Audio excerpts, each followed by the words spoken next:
네, 안녕하세요. 테슬라 투자로 은퇴하기 아트라운 TV입니다. 즐거운 토요일인데 오늘 테슬라 주가가 꽤 많이 빠졌어요.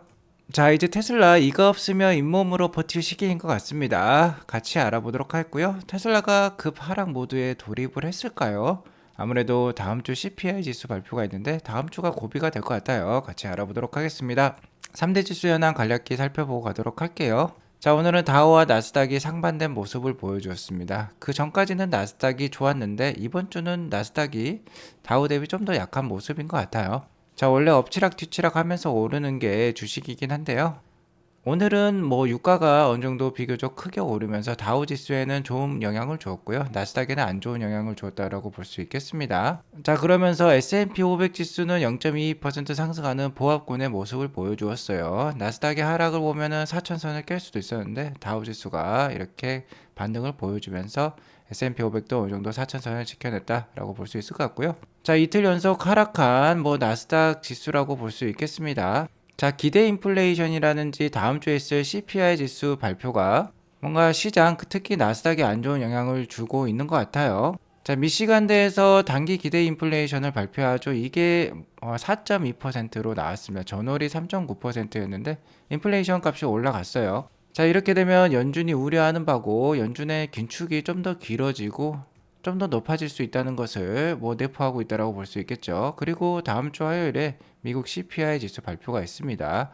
자, 2월 달 발표니까 전월인 1월 달 발표가 되겠죠. 자, 전년 동기 대비 기준으로는 완화되는 흐름이 예상이 되고 있어요. 하지만 이미 YOY, 그러니까 전년 동기 대비로는 계속 완화되는 흐름이었기 때문에 이제는 전월 대비가 중요해진 CPI 지수라고 볼 수 있겠습니다. 자, 전월 대비로는 뭐 급등까지는 아니겠지만 어느 정도 올라가는 수준이 예상이 되고 있어요. 자, 그렇기 때문에 뭐 인플레이션 우려감이 들고 있다는 거죠. 거기에다가 러시아가 다음 달부터 하루 50만 배럴씩 원유 감산을 발표를 했어요. 그래서 유가 급등이 더욱더 인플레이션 우려감을 키우고 있다라고 볼 수 있겠습니다. 자, 이에 따라서 전문가들은 인플레이션 정점론을 비롯한 지나친 증시 낙관론을 주의할 필요가 있다라고 얘기를 하고 있어요. 심지어는 일부 전문가는 연준의 최종금리가 6% 수준까지 올라가지 않을까도 얘기를 하고 있습니다.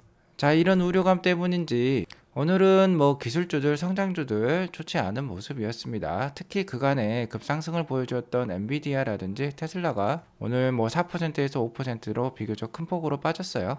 다만 다우지수에 속해 있는 부분이 자 이렇게 뭐 니은자, 자 그러니까 이 밑에 영역들이죠. 이 밑에 영역들은 초록색을 띠고 있기 때문에 오늘 지수를 어느 정도 방어했다라고 볼 수 있겠습니다. 자, 이렇게 주식을 엎치락 뒤치락 하면서 나아가는 거예요. 뭐 자연스러운 모습이다 라고 생각할 수 있고요. 오늘은 유가가 그래도 오르면서 에너지 주식들이 크게 올랐습니다. 자, 그리고 기술주 성장주가 못 오를 때 헬스케어 컨슈머 디펜시브 영역 오르게 되어 있죠. 하지만 한 주간의 등락률을 보면 아직도 테슬라는 3.64%의 상승을 보여주고 있고 이번 주 특징적으로는 마이크로소프트랑 구글을 들 수 있어요.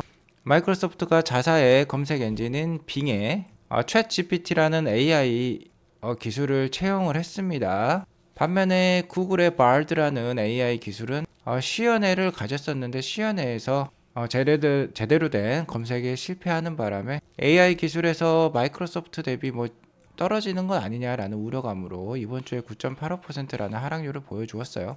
자, 그리고 이번 주 유가가 어느 정도 반등하면서 에너지 주식들이 크게 오른 주였다라고 볼 수 있겠습니다. 자, 오늘은 주말이니까 나스닥 일봉 차트와 주봉 차트를 잠깐 살펴볼게요. 우리식 차트라고 볼 수 있겠고 현재 나스닥은 200일선을 뛰어넘어서 아직도 고공행진을 하고 있다라고 볼 수 있어요. 이번 주는 하락세의 모습을 보여주었지만 그래도 장기 이평선들을 뚫어내면서 뭔가 호전이 된 듯한 모습이고요. 다만 주봉으로 살폈을 때 이 캔들 하나가 한 줄을 뜻합니다. 자, 위에 보시면은 구름대, 그러니까 매물대 저항이 있다는 거 우리가 확인해 볼 수 있어요. 자, 이 저항에 닿으면서 지금 횡보하는 모습이고요. 뭐 추가적인 하락도 예상해 볼 수 있겠지만 만약 지난해 말부터 올해 초까지 이렇게 쌍바닥을 찍은 모습이 정말 진 바닥이었다라고 하면 자, 이 구름대를 뛰어넘고 올라갈 수 있겠죠. 그렇게 되면 한 13,100 정도가 뭔가 이 기념비 상징적인 포인트가 될 것 같은데요. 13,100을 뛰어넘고 이 매물대를 뛰어넘는다면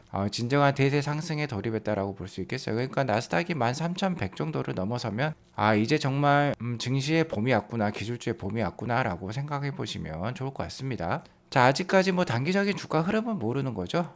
그래서 아래로 지지 라인으로는 11,000포인트 정도를 삼을 수 있겠어요. 그래서 11,000포인트부터는 그래도 적극적인 매수 구간이라고 생각해 보셔도 좋을 것 같습니다. 자, 그러니까 11,000에서 13,000 사이가 어느 정도 박스권을 형성하면서 횡보하다가 13,100선을 뚫어내면 증시의 봄이 왔다라고도 볼 수 있을 것 같아요.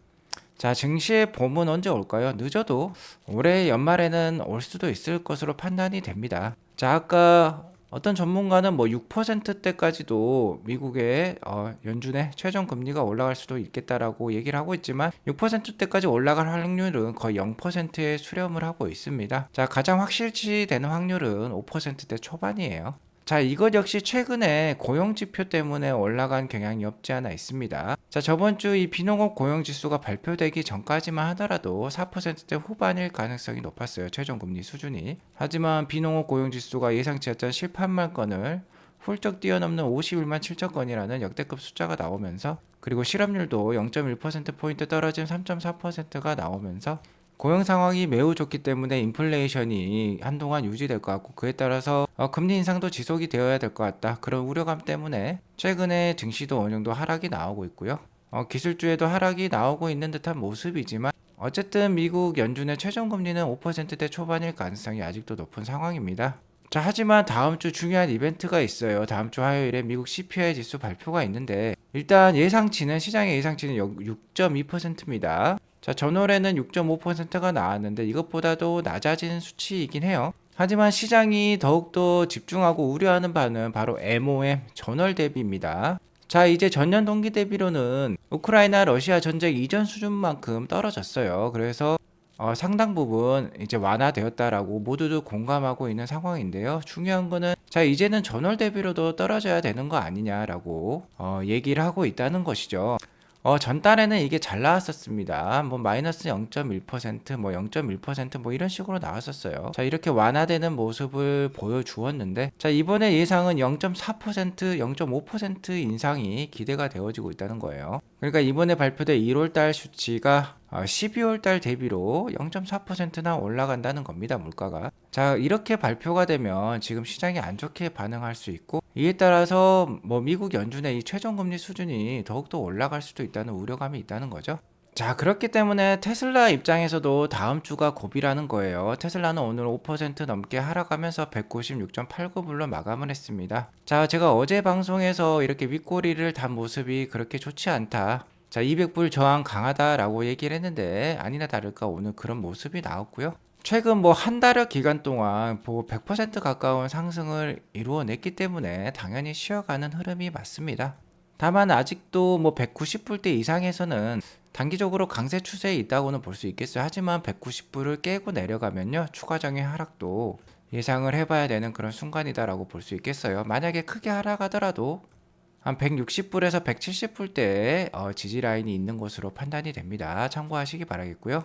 2월 말로 접어들수록 좀 더 테슬라 주가가 하락할 수도 있다는 우려감이 드는 이유가요, 분위기가 너무 좋기 때문이기도 한데요. 가장 큰 이유는 인베스터 데이를 앞두고 있다는 겁니다. 물론 인베스터 데이에 미래는 밝다, 상당히 좋은 뉴스들이 많이 나올 것으로 판단이 돼요. 특히 마스터 플랜 3를 밝힌다고 했고, 테슬라의 세 번째 플랫폼이 나오기로 지금 소문이 나고 있는데요. 문제는 이거죠. 소문에 사서 뉴스에 팔아라는 겁니다. 자, AI 데이 파트 2 작년 9월 30일에 있었는데, 자, 이 이벤트 이후에 10월, 11월, 12월 정 역사적인 큰 하락이 있었죠. 너무나도 테슬라 투자자들로서는 힘든 순간이 왔었습니다. 자, 그렇기 때문에 이 인베스터 데이에 그 이후에도 또 하락이 이어질 수 있다는 불안감이 있는 것이죠. 자, 그리고 이번에는 너무 100불부터 200불까지 단숨에 달려왔기 때문에 충분히 어느 정도 하락이 나올 수 있다는 가능성이 높아지고 있는데요. 특히 다음 주가 고비가 될 것 같습니다. 다음 주 CPI 지수 발표 화요일에 있다고 했죠. 자, 오늘도 이러한 우려감 때문에 테크주가 전반적으로 하락을 했습니다. 다시 한번 말씀드리지만 테크주 성장주는요, 금리 인상에 가장 민감해요. 금리가 인상될수록 그 성장성에 훼손이 입게 됩니다. 자, 금리가 높아질수록 할인율이 높아지기 때문에 테크주의 하락이 심할 수 있고요. 자, 금리는 인플레이션에 가장 민감하죠. 그러니까 테크주는 인플레이션에 민감하다라고 보시면 돼요. 게리 블랙도 그에 대해서 얘기를 하고 있습니다. 자, 자기 자신은 테슬라 주가가 하락할 때 매크로를 비난하는 것, 시장 환경을 비난하는 것을 싫어한다라고 합니다. 자, 하지만 이번에는 시장 환경 때문에 테슬라가 빠지는 게 맞을 수도 있다라고 얘기를 하고 있어요. 특히 다음 주 화요일에 CPI 지수 발표가 있는데, 자, MOM이란 말도 나오죠. 전월 대비로 0.5% 정도 이렇게 인상될 것을 우려해서 테크주들이 전반적으로 빠지고 있다, 테슬라가 빠지고 있다라고 공감을 해주고 있고요. 자, 이에 따라서 다음 주 CPI 지수 발표를 전후로 해서 테슬라 추세가 꺾일 수도 있을 것 같습니다. 지금 급상승 추세를 보여왔는데 이제는 좀 그 추세가 한풀 꺾일 수도 있다는 거죠. 자, 이제는요, 실적 상승이 필요한 구간이라고 말씀을 드릴 수 있겠어요. 자, 2024년 내년 포드 EPS, 그러니까 EPS 전망, 실적 전망은 빨간색 선인데 이게 지금 계속해서 이렇게 하락하고 있는 모습입니다. 자, 현재 월가에서 보는 수준은 5.75불 정도예요. 자, 하지만 주가는 어떻습니까? 한 달 만에 이렇게 100%나 상승을 했어요. 지금 실적과, 그러니까 펀더멘털과 주가가 가까워지고 있는 겁니다. 자, 이렇게 가까워지면 주가가 이렇게 내리 빠질 때도 있었던 게 테슬라 이렇게 가까워지면 주가가 이렇게 내리 빠졌었죠. 자, 그러니까는 이 주가를 유지를 하려면 이제 이 빨간색 선이 올라가야 된다는 겁니다. 이게 올라가면 이제 같이 올라간다는 거죠. 자, 실적은요, 그러니까 펀더멘털은 P 곱하기 Q죠. 바로 프라이스, 가격 곱하기 수량입니다. 현재 수량은 괜찮은 것으로 판단이 들어요. 모델 Y 재고는 지금 바닥을 치고 있고 차이나, 그러니까 기가 상하이에서도 계속해서 역대급 판매량을 이어가고 있습니다. 자, 하지만 문제는 가격이라는 거죠. 이 P라는 겁니다. 최근 중국 시장에서도 최대 13% 가격 인하가 있었고 미국 시장도 20%라는 역대급 가격 인하가 있었어요. 그렇기 때문에 이 P가 떨어지면 Q가 아무리 올라도 매출은 제자리일 수도 있다는 것이죠. 자, 하지만 뭐 수요가 오르면요, 가격도 올라가기 마련입니다. 그거는 뭐 만고의 이치라고 볼 수 있겠죠. 자, 그래서 테슬라가 지금 새로운 뉴스가 나왔는데 중국에서 가격 인상을 지금 단행했다라고 합니다. 자, 수요 증가로 인해서 테슬라는 또한 향후 5개월 동안 중국 공장의 생산을 늘릴 계획이고요. 자, 지난 1월 달에는 중국에서 마켓 셰어를 지난 뭐 9%에서 12.5%까지 약 한 3.5% 정도 올렸다라고 해요. 어쨌든 이러한 자신감 때문인지 테슬라 차이나는요, 그러니까 기가 상하이는 딱 이 한 모델 가격을 올렸습니다. 모델 3 스탠다드 레인지 모델이에요. 22만 9,900위안이었는데 이 모델이 너무 싸다고 느꼈나봐요. 그래서 2,000위안 정도, 우리 돈 한 37만원 정도 올렸습니다. 자, 그렇게 큰 인상은 아니라고 볼 수 있겠어요. 간에 기별이 안 갈 정도로 그렇게 인상을 했다라고 볼 수 있겠는데, 자, 그래도 어떤 면에서는 좀 상징적인 의미가 있다라고 볼 수 있겠습니다. 자, 어쨌든 테슬라는 고급 차량이고 전기차 시장을 리딩을 하고 있기 때문에 이렇게 가격을 좌지우지할 수 있다는 거 우리가 알 수 있었고요. 다행히 매출과 실적을 올리기 위해서 Q는 당연히 급상승하고 있지만 P도 약간씩 올리고 있다는 건데요. 자, 이것으로는 불충분할 수 있습니다. 그래서 아무래도 테슬라의 뭐 꿀단지들이 여러 개 있는데 첫 번째는 이 ESS 사업을 들 수 있겠어요. 메가팩으로 유명한 사업이죠. 그 다음에 테슬라 FSD 2연 매출을 들 수 있겠습니다. 소프트웨어 부분이죠. 뭐 보험 사업도 유럽에 진출한다고 했지만 지금 당장 매출과 수익으로 연결된 부분은 이 두 가지라고 볼 수 있겠어요. 자, 2연 매출은 한 1조 원 정도 가지고 있는 것으로 판단이 들고 ESS 메가팩이 올해 본격적으로 팔리게 되면요, 거의 한 개 분기 수익이 날 수도 있는 어마어마한 사업입니다. 자, 일단 내년에 2024년 EPS에 메가팩 기준으로는 EPS 뭐 주당 한 0.8불 정도? 그러니까 정말 한 개 분기 뭐 EPS라고 볼 수 있겠죠. 작년에 주당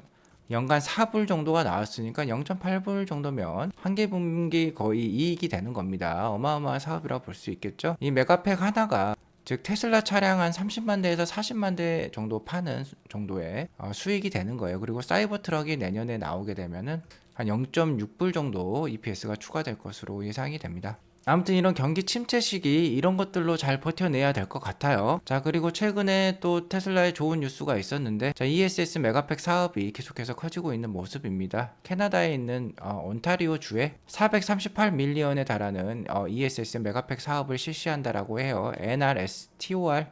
자, 이 에너지 기업으로부터 수주를 받았다라고 하고요. 약 우리 돈 6천억 원에 달하는 대규모 사업이라고 볼 수 있겠습니다. 자, 어쨌든 이러한 사업들로 가격 인하분을 만회하면서 경기 침체 시기를 잘 버텨야 될 것으로 판단이 들고요. 내년에 사이버 트럭 판매는 한 92,000대에서 20만 대 정도로 지금 예상이 되고 있어요.